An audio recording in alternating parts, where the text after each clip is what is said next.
नमस्कार दोस्तों, मैं राकेश मेहरा जी के क्लासेस की तरफ से आप सभी का हार्दिक स्वागत करता हूं। आज इस YouTube चैनल पर हम एक नया सिस्टम प्रारंभ करने जा रहे हैं और नए सिस्टम के तहत मैंने आपको पहले भी सूचना दे दी थी कि स्टैटिक जीके हम प्रारंभ करेंगे। और स्टैटिक जीके में क्या हम पढ़ेंगे, कौन सा कंटेंट सामग्री हम उपलब्ध करवाएंगे, उसकी मैं चर्चा करने जा रहा हूं। लेकिन इसकी चर्चा करने से पहले मैं आपको एक बात बता दूं कि ये स्टैटिक जीके मैं पहले आपको उपलब्ध करवाता रहा हूं। ऐसा नहीं है कि मैंने कभी करवाया नहीं, करवाता रहा हूं। लेकिन अब जो मैंने आपको part first, part second, part third, ये जो स्टैटिक जीके के जो मैं आपको उपलब्ध करवाऊंगा, ये क्या होंगे, सिस्टेमेटिक होंगे। और जब आप इनको तैयार कर लोगे तो जैसे ही आपके सामने जो करंट की बात आएगी, आप उसको आसानी से समझ पाओगे। तो मेरा उद्देश्य आपको ये आसान भाषा में ये बताना है कि आप जब भी न्यूज़पेपर पढ़ो तो उस न्यूज़पेपर को पढ़ते समय यदि आपका स्टैटिक जीके क्लियर होगा तो आप उस बात को आसानी से समझ पाओगे। और इसके लिए आपको मैं ये कहना चाहूँगा कि प्ले स्टोर पर जाकर राकेश मेहरा जी के क्लासेस ऐप डाउनलोड कर लें। तो उस ऐप में हम इसको उपलब्ध करवाएंगे। हालांकि YouTube चैनल पर भी ये उपलब्ध होगा, लेकिन मैं आपसे कहना चाहूँगा कि वहाँ उपलब्ध करवा दीजिए, क्योंकि YouTube चैनल पर आप उसको प्ले लिस्ट के रूप में शामिल नहीं कर सकते। वहाँ आपको पूरा एक सिस्टमेटिक मिलेगा, part first, part second, part third, और सिस्टमेटिक मिलेगा तो आपको वहाँ पर पढ़ने में भी आनंद आएगा। नहीं तो पार्ट थर्ड कहाँ जाएगा, 10 कहाँ जाएगा, वो आप समझते हो। क्लियर? तो ऐप डाउनलोड कर लें। सबसे पहले स्टैटिक जीके के बारे में यदि मैं एक बात कहना चाहूं, क्या होता है static GK? Static GK, static का मतलब वैसे तो स्थिर होता है, जो स्थिर रहता है, बदलता नहीं है। लेकिन दोस्तों ये अवधारणा थोड़ी सी गलत है। स्टैटिक जीके मैं मानता हूं सामान्यतः बदलता नहीं है, सामान्यतः। जैसे मैं आपसे एक बात कहूं, स्टैटिक जीके के कई टॉपिक होते हैं, मैं लिखा दूंगा। उस टॉपिक्स में एक टॉपिक ये होता है कि भारत के राष्ट्रपति, भारत के जो राष्ट्रपति अब तक बने हैं, उनका कार्यकाल हो गया या उनकी कोई विशेष उपलब्धि हो गई, ये क्या होता है, आपका स्टैटिक जीके में आता है। लेकिन क्या भारत के राष्ट्रपति बदल नहीं सकते? आज रामनाथ जी कोविंद है, कल कौन होगा हम थोड़ी कह सकते हैं, तो बदल गया ना। तो हम यहां पर एक शब्द इस्तेमाल करते हैं, सामान्यतः बदलता है। जैसे हाल फिलहाल में आपको बिल्कुल करंट की बात बताऊं, जैसे जो करेंसीज होती है, मुद्राएं जो होती है, ये आपका स्टैटिक जीके होता है। अब ये जो मुद्राएं होती है, जो करेंसीज होती है, हालांकि बदलती नहीं है, लेकिन याद कीजिए मैंने 3-4 दिन पहले ही आपको बताया है कि ईरान की नई मुद्रा तोमान, अब बदल गई ना मुद्रा। तो ये स्टैटिक जीके सामान्यतः नहीं बदलता। या सामान्यतः शब्द बनाओगे तो आपकी इसके संबंध में जो अवधारणा बनी हुई है वो क्लियर रहेगी।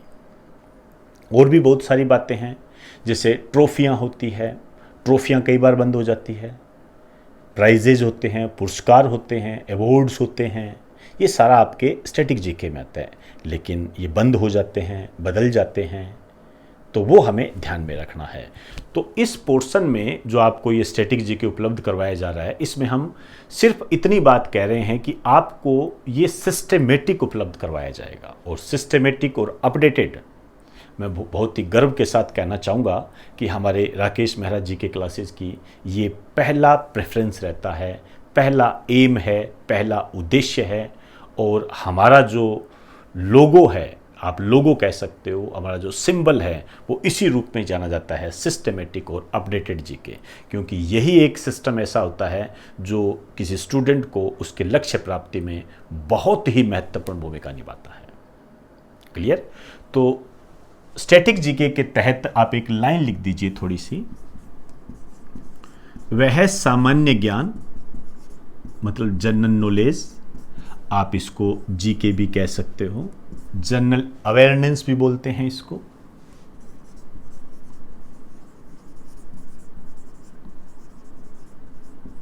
जनरल अवेयरनेस, जो सामान्यतः बदलता नहीं है, उसे हम स्टैटिक जीके कहते हैं। अब इसमें हम क्या क्या बात करेंगे, जैसे भारत के राजनीतिक दल, ये स्टैटिक जीके होता है। मुद्राएं, करेंसी जो होती है, ये स्टैटिक जीके होता है। ट्रॉफियां, पुरस्कार व अवार्ड, ये हो गए। और प्रथम, पहले, और पहले किस संबंध में, वर्ल्ड में और इंडिया में। भारत के पहले प्रधानमंत्री, ये स्टैटिक जीके है। विश्व में पहली महिला प्रधानमंत्री, ये भी स्टैटिक जीके है।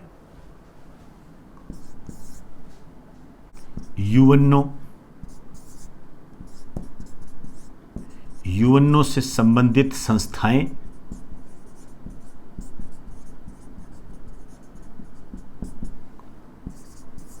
अन्य संस्थाएं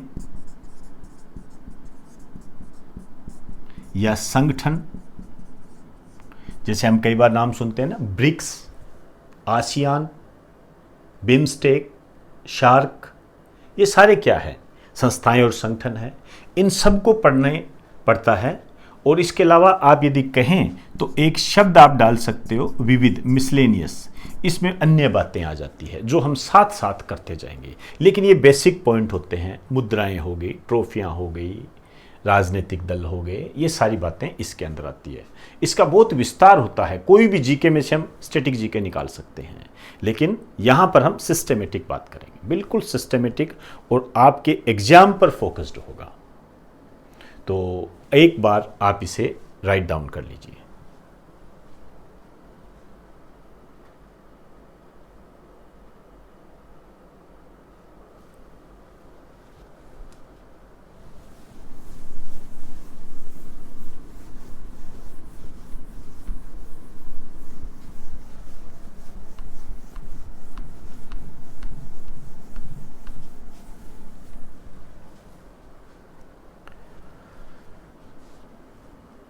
अब मैं स्टैटिक जीके के तहत जो पहला मैं चैप्टर शुरू करने जा रहा हूँ वो है भारत के राजनीतिक दल।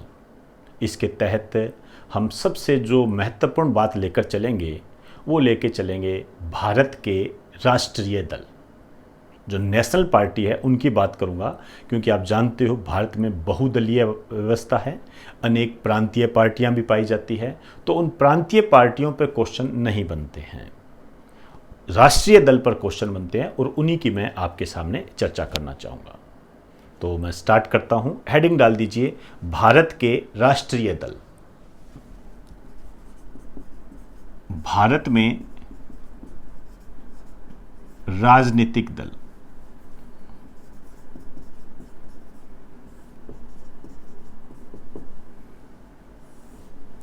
देखिए, एक सिंपल एंड सोबर यदि मैं आपसे बात करूं तो भारत में बहुदलीय व्यवस्था होती है। एक दलीय व्यवस्था वहाँ होती है जहाँ पर साम्यवादी सिस्टम होता है। कई देश ऐसे भी हैं जहाँ दो दलीय भी है, जैसे हम अमेरिका को इस संदर्भ में एक उदाहरण के रूप में ले सकते हैं। अमेरिका में दो पार्टियाँ होती हैं, लेकिन भारत में बहुत सारी पार्टियाँ हैं।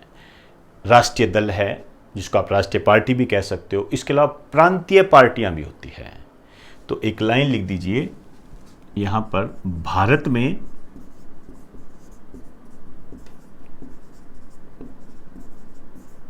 बहुदलीय व्यवस्था है। एक तो ये बात ध्यान रखना, बहुदलीय है। अब यदि हम इसके पुराने सिस्टम को देखें तो हमें नेशनल मूवमेंट की तरफ चलना होगा। नेशनल मूवमेंट के तहत 28 दिसंबर 1885 को कांग्रेस की स्थापना हुई थी, और भारत में पहले राजनीतिक दल के रूप में इसे जाना जाता है। एक लाइन लिख दीजिए, भारत में राष्ट्रीय आंदोलन के दौरान, नेशनल मूवमेंट के दौरान कांग्रेस की स्थापना हुई।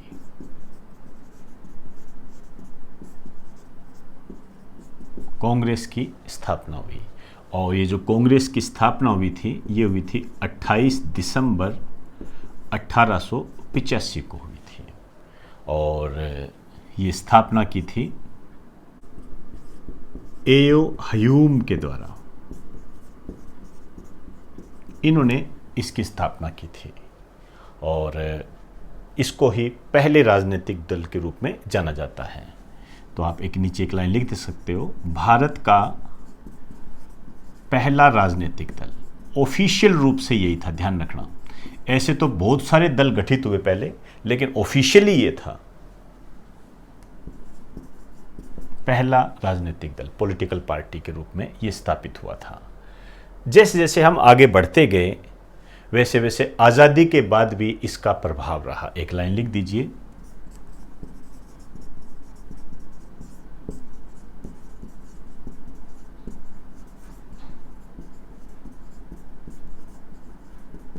इसका प्रभाव रहा। 47 से लेकर 80 के दशक तक, आप 1977 तक कह सकते हो इसको, तब तक कांग्रेस का आधिपत्य रहा भारत पर और इसने काफ़ी विकास के काम भी किए। लेकिन 1977 के आसपास स्थितियां बदली और पहली गैर कांग्रेसी सरकार हमारे सामने आई। तो वो आपने पॉइंट के रूप में ध्यान रखना है, लिख दीजिए, भारत में पहली गैर कांग्रेसी सरकार 1977 में। ध्यान रखना, मैं यहां पर केंद्र की बात कर रहा हूं, सेंटर की बात कर रहा हूं। और प्रथम गैर कांग्रेसी पीएम जो बने, प्रधानमंत्री बने, ये मोरारजी देसाई। मोरारजी देसाई बने, कई बार क्वेश्चन आता है। और इनकी जो पार्टी थी ये थी जनता पार्टी। क्लियर? अब यहां पर आपको जानकर आश्चर्य होगा कि सेंटर में तो बनने में इसको इतने साल लग गए, लेकिन राज्यों में गैर कांग्रेसी प्रभाव 1959 में ही आ गया था। बहुत अच्छा क्वेश्चन है ये। 1959 में ही गैर कांग्रेसी सरकार बन गई थी राज्यों के संबंध में, केरल में। एक ध्यान रखें, नोट डाल के लिखिए,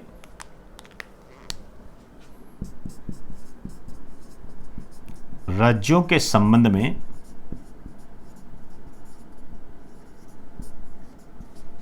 पहली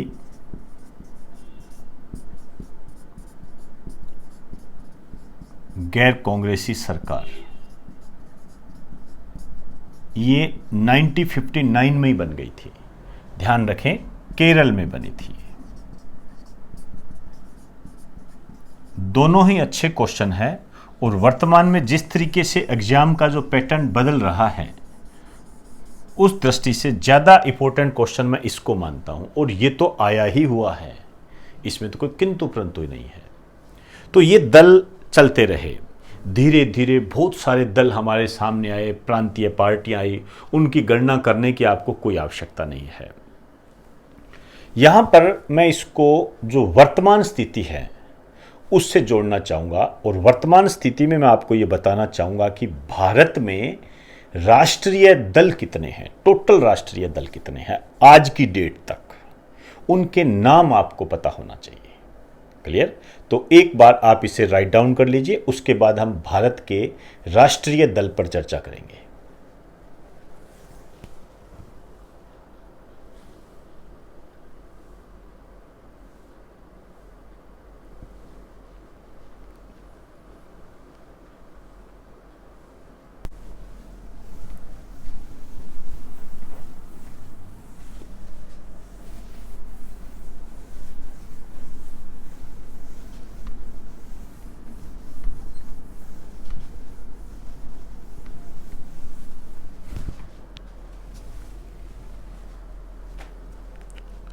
एक लाइन लिखिए, वर्तमान में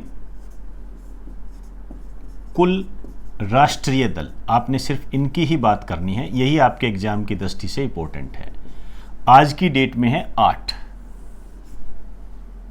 और ये जो है जून 2019 की स्थिति है,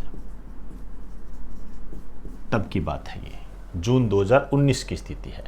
तो एक साइड में लिख दीजिए राष्ट्रीय दल और स्थापना और संस्थापक, ये ध्यान रखना है आपने। संस्थापक मतलब फाउंडर। कांग्रेस की बात करें, वैसे हम इसकी बात अभी कर चुके हैं, 28 दिसंबर 1885, और एओ हयूम ने इसकी खोज की थी। दूसरी जो बड़ी पार्टी हमारे सामने है वो है BJP, Bharatiya Janata party.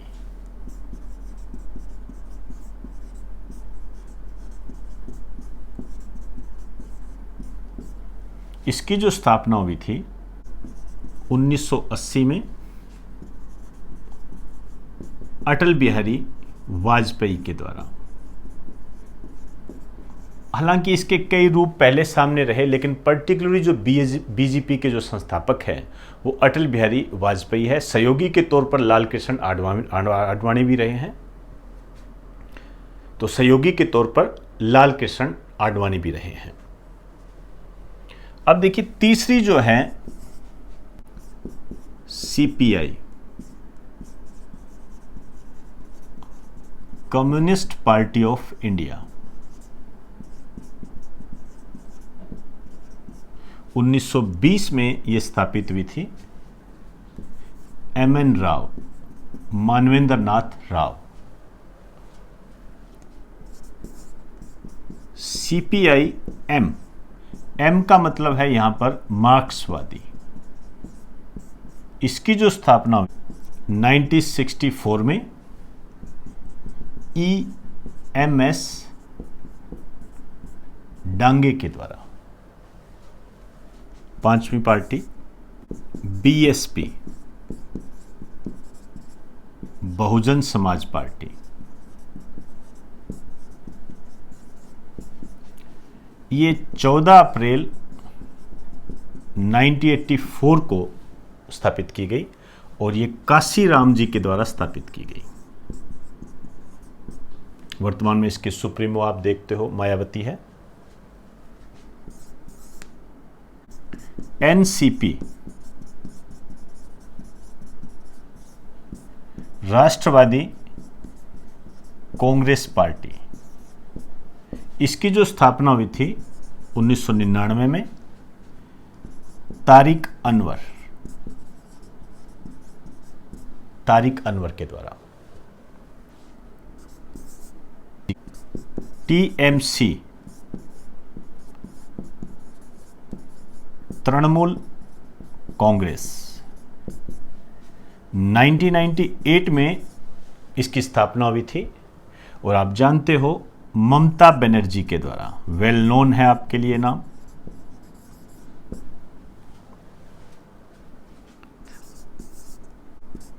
NPP, National People's Party. ये जो नेशनल पीपुल्स पार्टी है ये अब तक का सबसे नया राष्ट्रीय दल है। 2013 में ये स्थापित हुआ था, और ये स्थापित हुआ था पीए संगमा के द्वारा। पीए संगमा ने इसकी स्थापना की थी। तो ये बातें आपने ध्यान रखनी है। ये जो दल रहे हैं, इनकी स्थापना और इनके संस्थापक। तो जून 2019 तक की स्थिति हमने ये कर ली है। एक बार आप इसे राइट डाउन कर लीजिए। हाँ, एक बात और है जो मैं कहना चाहूँगा, बहुत इंपॉर्टेंट है। राष्ट्रीय दलों को मान्यता कौन देता है? राजनीतिक दलों को मान्यता कौन देता है? ध्यान रखना, चुनाव आयोग देता है, इलेक्शन कमीशन देता है, चुनाव आयोग। राइट डाउन कर लीजिए।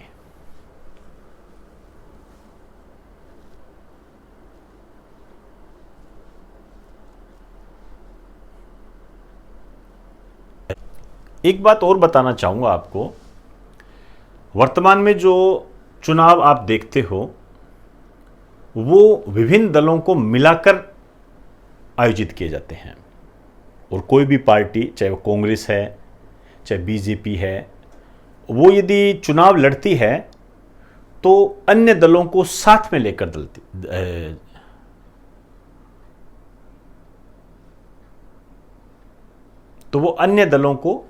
लेकर चुनाव लड़ती है। अब आप देखिए, ये जो अन्य दलों को साथ में लेकर जब चुनाव लड़ती है तो आपने कई बार नाम सुना होगा यूपीए, और एक नाम और सुना होगा आपने एनडीए, कहते हैं ना एनडीए सरकार, यूपीए सरकार। तो जो यूपीए है इसका मतलब होता है United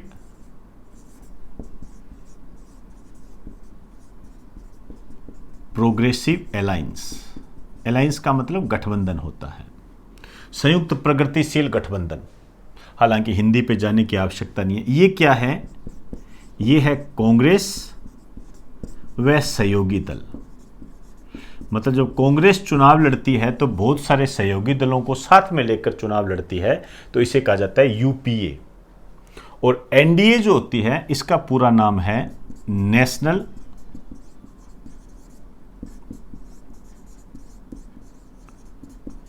democratic alliance. National democratic alliance के रूप में इसको जानते हैं। और ये क्या हो जाएगी? भाजपा मतलब बीजेपी व सहयोगी दल।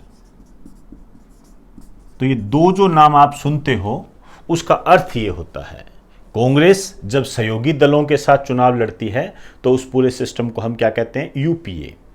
और बीजेपी या भाजपा, भारतीय जनता पार्टी, जब सहयोगी दलों के साथ मिलकर चुनाव लड़ती है तो उसे हम क्या कहते हैं? NDA, national democratic alliance. Clear?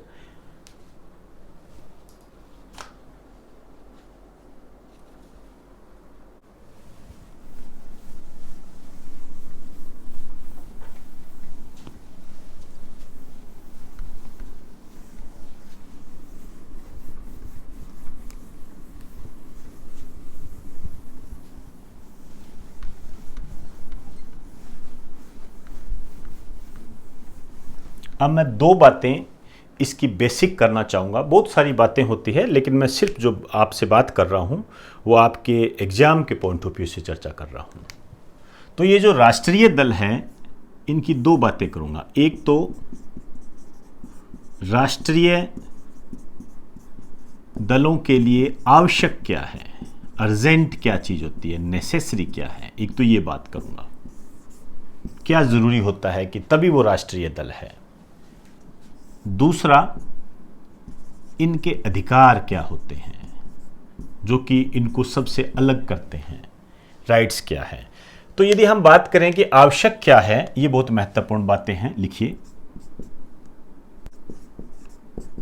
3 अलग अलग राज्यों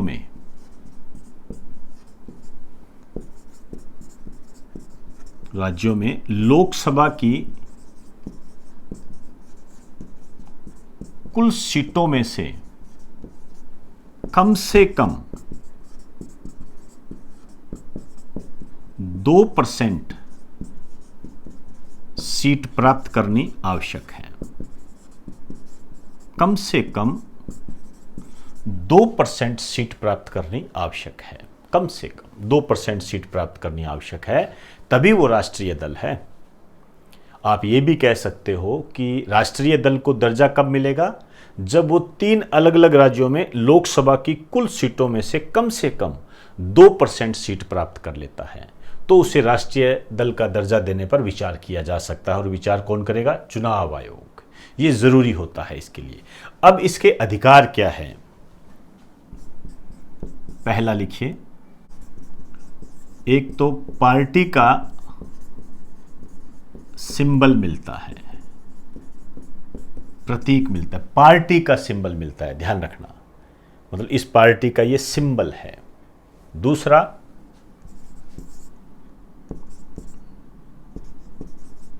टेलीविज़न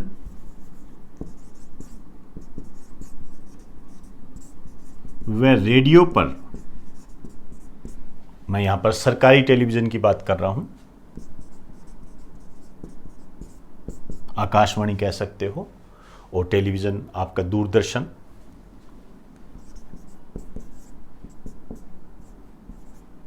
ब्रॉडकास्ट का समय मिलता है। तो आपको यहां पर ब्रॉडकास्ट का समय भी मिलता है नेशनल पार्टी को, राष्ट्रीय दल को। तो ये दो बातें हैं जो मैंने आपको बताई, जिसमें सबसे महत्वपूर्ण बात जो है वो ये है, 3 अलग अलग राज्यों में लोकसभा की कुल सीटों में से कम 2% सीट प्राप्त करनी आवश्यक होती है, तभी उसे राष्ट्रीय दल का दर्जा मिलता है। तो ये हमने राष्ट्रीय दल से संबंधित कुछ बातें की हैं जो आपके एग्जाम की दृष्टि से काफ़ी महत्वपूर्ण है। एक बार आप इसे राइट डाउन कर लीजिए।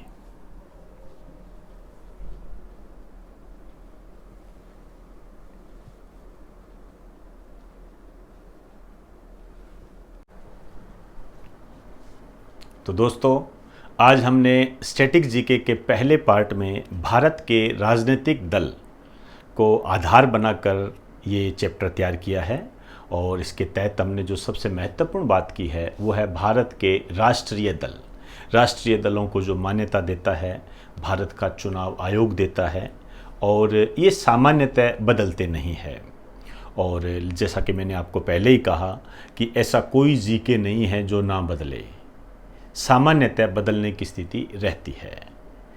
तो अगले पार्ट में हम अन्य टॉपिक पर चर्चा करेंगे, कुछ संस्थाएं हैं उनको लेकर हम बात करेंगे, और ये स्टैटिक जीके का जो पोर्शन है मैं आपको समय समय पर उपलब्ध करवाता रहूँगा।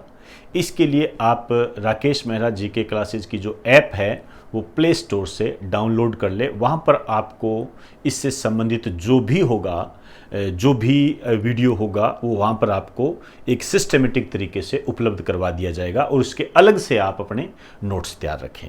तो दोस्तों, इन्हीं शब्दों के साथ अब आप मुझे इजाज़त दीजिए। आप सभी को मेरा नमस्कार।